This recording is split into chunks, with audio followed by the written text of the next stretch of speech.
When I walk through an old path in the forest, I often see stones covered with moss. Some are large, like small animals resting on the ground. Others are broken or half buried. These stones have been here longer than we can imagine. Rain has touched them, snow has melted on them, and the sun has warmed their cold surfaces for many, many years. We often search for answers in noise. We ask questions, read books, look at screens. But a stone teaches without words. It shows us how to be still. It teaches us how to stay, even when the world around us is always changing. In Japan, some temples place stones in special ways, not because they are useful, not because they are beautiful, but because they help us to feel something very deep and quiet inside ourselves. A kind of peace that does not need explanation. Sometimes people ask me, what is the meaning of life? That is a big question. I do not always have an answer, but I invite them to sit beside a stone. Just sit. No thinking, no talking. After some time they begin to notice something.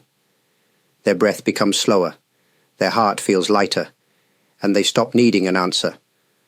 Old stones have no goals. They do not want to go anywhere. Still, they are full of presence. That quiet presence can be our teacher. You don't need to go to a temple to find this. A stone in your garden, by the roadside, or even in a city park can remind you. Just take a moment to notice it, and listen, not with your ears, but with your heart. In the city, time moves quickly. People walk fast, cars hurry by, and screens change every second. But nature moves in a different way. It follows a slower rhythm, one that does not rush. When I sit in the mountains or near a river, I feel time stretching. A tree does not grow in one day. A stone does not change shape in a week. These things take years, even centuries. They are patient. They teach us that life is not a race. A stone is shaped by time. Rain falls on it again and again. Wind touches it gently, year after year. Slowly, the edges become smooth. This process cannot be forced. It happens naturally, without effort. And that is the lesson. Not all change comes through action. Some change comes simply through being present. In modern life, we often believe we must always do something. We check messages, make plans, and worry about tomorrow. But the stone by the river does none of these things. Still, it becomes something beautiful over time, not because it tries, but because it allows time to do its work. When you visit a quiet place in nature, try to stay still. Do not try to understand everything. Just watch the light move across the leaves. Feel the air as it touches your skin. Time will begin to feel different. You may even feel that time has stopped. But really, you are simply moving at the speed of nature. Old stones do not chase the clock. They rest in each moment. And from them, we can learn to stop chasing too, even for just a short while.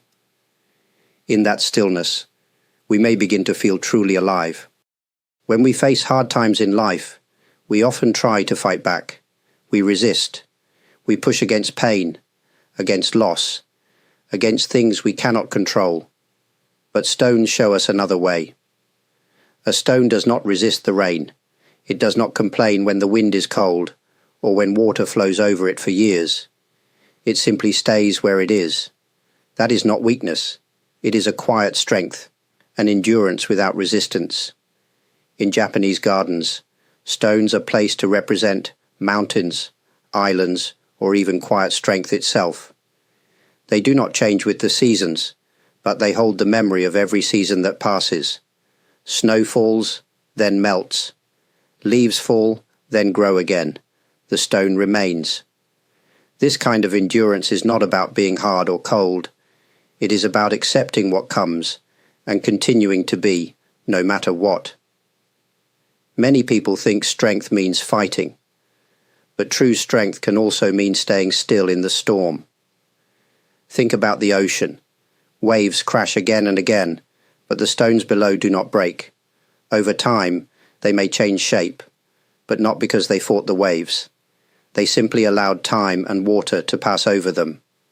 And in doing so, they became smoother, softer, more complete.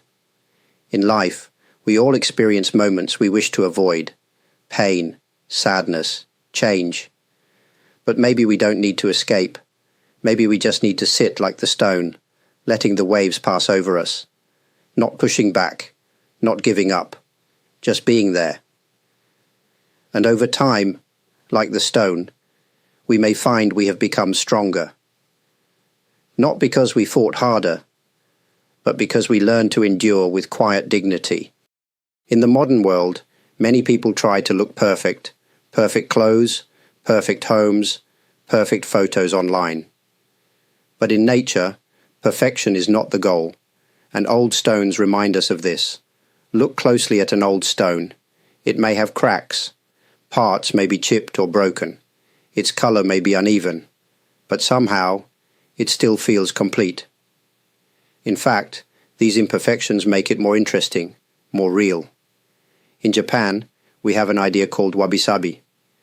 It means finding beauty in things that are simple, old, or imperfect. A stone that has been shaped by wind and rain shows the story of its life. Every mark, every crack, is a part of that story. We often try to hide our own imperfections. We feel ashamed of mistakes, or we worry about how others see us. But the stone does not try to hide its broken edge. It rests in the sunlight just as it is. When we accept imperfection, in ourselves and in others, we begin to feel more free. We stop needing to pretend. We begin to live more honestly. And in this honesty, there is peace. The next time you see a stone that is not smooth or shiny, take a moment to look at it. Notice its rough shape. Think about all it has been through. And remember, it is beautiful not in spite of its flaws, but because of them. Life is not about being perfect. It is about being real, being true, and being present with what is. Like the stone, we can carry our cracks with grace, and through them, light can sometimes shine even more clearly. We live in a world full of words. We speak, write, text, scroll, and listen all day. But sometimes, too many words can cover what is true and simple. Old stones remind us that silence also has meaning. A stone has no language. It gives no explanations. Yet when we sit near it, we feel something deep. Maybe comfort. Maybe calm. Maybe just a little more space inside ourselves. All of this, without a single word. In the temple where I live, there are many stones in the garden. Visitors often sit quietly beside them. At first they may talk or take pictures. But after a few minutes they grow silent. Something changes. The space invites stillness. The stone gives permission to stop speaking. Words are useful. We need them to connect and share. But sometimes they become a wall between us and the present moment. We talk to fill space. We explain when no explanation is needed. We speak quickly, afraid of silence. But silence is not empty. It is full of listening. It is where understanding begins. A stone does not explain itself. It simply exists. And in its quiet presence, we may begin to see ourselves more clearly. We may begin to understand others without needing many words. Try spending a moment each day in silence. No music, no talking, no screen. Just you and something simple, a stone, a tree, or even your own breath. Let that moment be a small pause in your busy day. You may find that fewer words can bring more meaning. And like the stone, you can begin to speak less, but feel more. Many people ask how to become something, how to become happier, wiser, more peaceful. These are good questions. But old stones do not try to become anything. They simply are. A stone does not dream of being a mountain. It does not wish to be smoother, larger, or more useful. It just sits in the same place for years or even centuries. and in that stillness, it becomes a part of everything around it. In our lives, we are often told to improve, to change, to move forward. But sometimes the most important thing we can do is to stop and simply be, to rest in who we are right now without judgment. When we sit beside an old stone, we do not ask it to change. We accept it fully, its shape, its cracks, its quietness. All of it feels complete. What if we offered ourselves the same kindness? To be, not to become. This is a deep and simple lesson. It does not mean we stop growing, but it means we stop chasing. We stop believing we must always be somewhere else, someone else. We find peace in the present moment, just as we are. Whether you are sitting in a garden, walking through a park, or simply pausing for a breath, you can carry this lesson with you. Let the world be as it is. Let yourself be as you are. In that gentle acceptance, something true and quiet may begin to rise inside you. Thank you very much to those who have supported this channel through your kind comments, likes, and even by becoming members or sending super thanks. Your presence means more than words can say.